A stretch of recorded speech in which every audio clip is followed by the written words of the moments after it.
Namaskar. Hearty welcome to all knowledge seekers to my channel. This is Dr. Madhusudan Rao Kadapa. In this video, I am going to explain the queuing theory. First, let us know what is a queue. When a queue is formed, in our day-to-day life, we find a queue everywhere. That I will explain during giving the examples for the queuing system. First, let us discuss about the definition of a queue. What is a queue? Here, there are two entities. One is the customer, maybe a person, a file, or an object, whichever, enters a system to get a typical service. Then the other entity is the service facility. Service facility may include a person or a machine or any other such mechanism that will provide service to the customer. Now, whenever the customers, maybe human beings, for example, the flow of customers takes place towards a service facility to get a type of service. Then here we have the service facility maybe having 2 or 3 parallel counters to provide service to the customers. Then if the capacity of the service facility does not match with the arriving population, these arriving customers may be from a finite or infinite population. So, if the capacity of this service facility does not match with the arriving customers, the number of arriving customers, then a waiting line of the customers is formed. The waiting line of customers formed due to the imbalance between the capacity of the service facility and the number of arriving customers is called a queue. So, it doesn't mean that we have to provide infinite number of service facilities to provide service to the customers as soon as they enter into the system. It is impossible. Okay, now let us have a discussion about the examples of queuing systems. Where do we find a queue?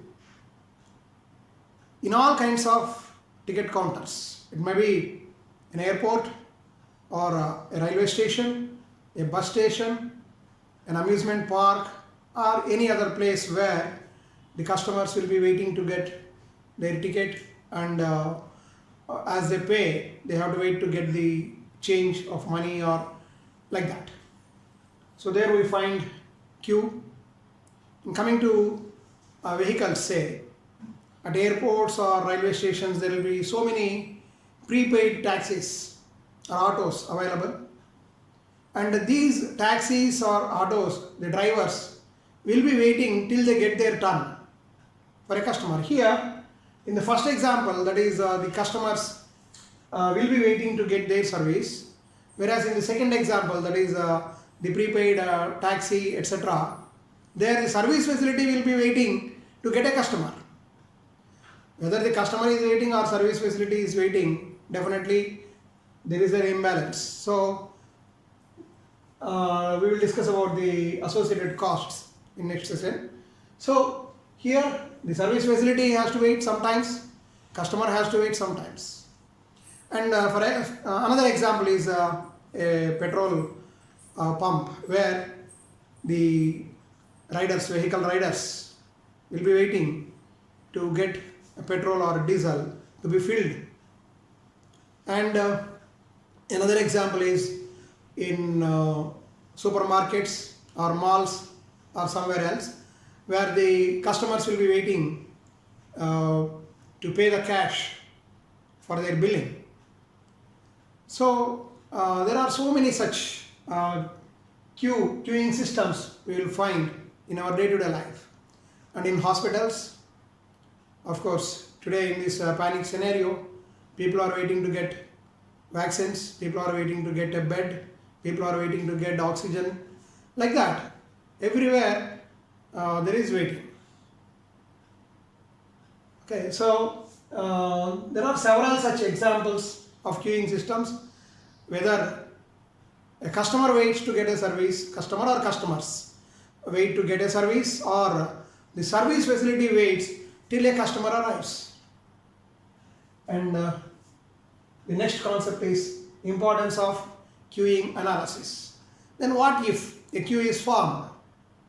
Here we have to understand one thing, that whether a customer is waiting to get a service or a facility is waiting for a customer, some cost is involved.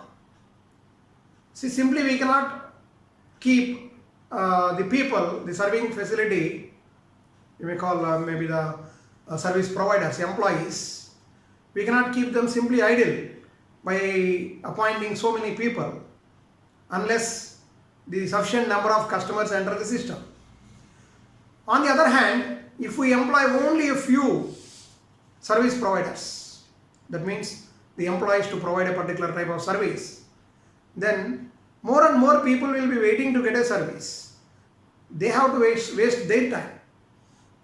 Now, whether a service facility is wasting its time or a customer is wasting its time, definitely some cost is involved. For example, a person wants to get his passport renewed.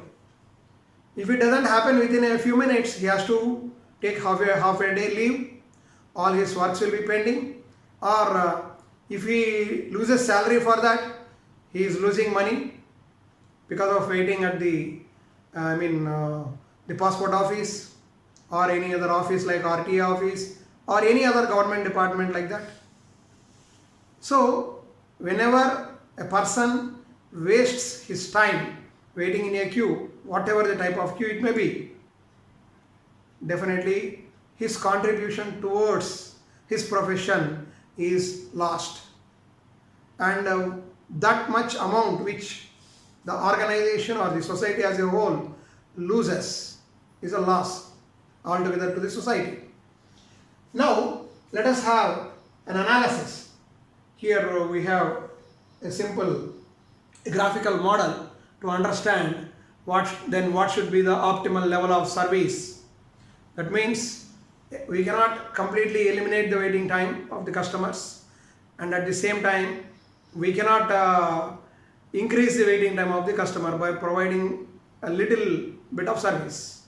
So what should be the optimum level of service such that this total cost, that is the cost of providing service plus cost of waiting time of the customer put together, which is called total cost, will be minimum.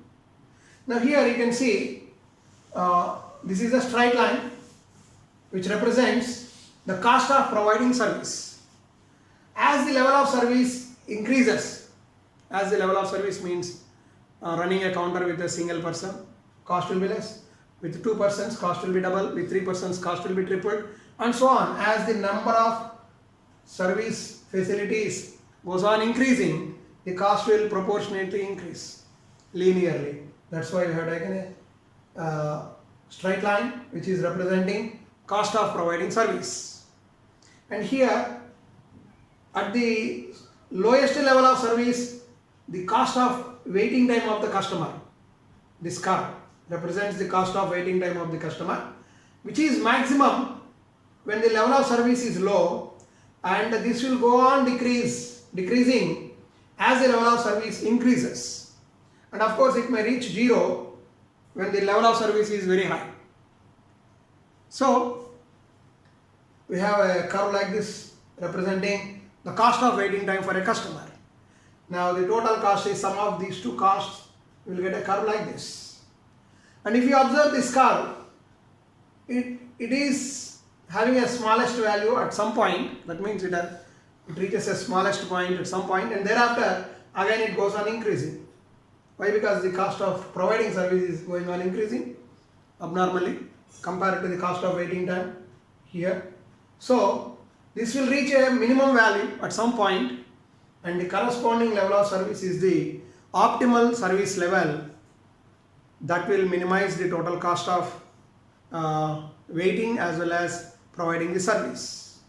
So queuing analysis is very, very important in our day-to-day life. Now if you observe, in earlier days when people used to go for telephone booths to make a call, there were queues. By the invention of mobile phones, almost that queuing system has been eliminated altogether.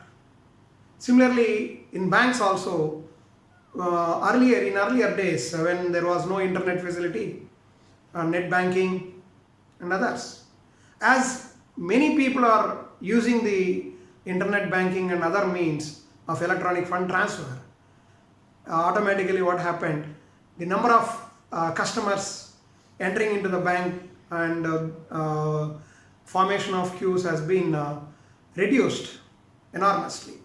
So like this, when we analyze wherever there is a queuing system, when we analyze and find out the optimal solution to that, optimal level of service facility, we can minimize the cost and we can minimize the waste of time for either the customer or the service facility.